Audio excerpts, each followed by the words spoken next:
25-da chilla kirdi-yu, axir. Aynan shunaqa issiq havolarda ko'pchilikni qiynaydigan muammo bu terlash.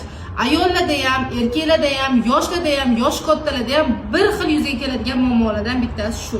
Ko'pchilik bizning do'konimizga kelgan xaridorlar, "Men magazindan dezodorant oldim, zo'rini ham oldim, bundorog'ini ham oldim, lekin terlashim ketmayapti.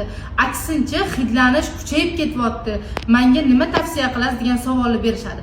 Bizi unaqa mijozlarimizga Green Leaf'ni Courage brendi ostida chiqadigan antiperspirant dezodorantlarimizni tavsiya qilamiz. Tarkibi tabiiy, har xil kimyoviy moddalarsiz, insonda o'rganish paydo qilmaydigan, kiyimlardagi sarg'ayishlarni oldini oladigan, turli xil juda yomon hidlarni, noxush hidlarni oldini oladigan dezodorantlarimiz.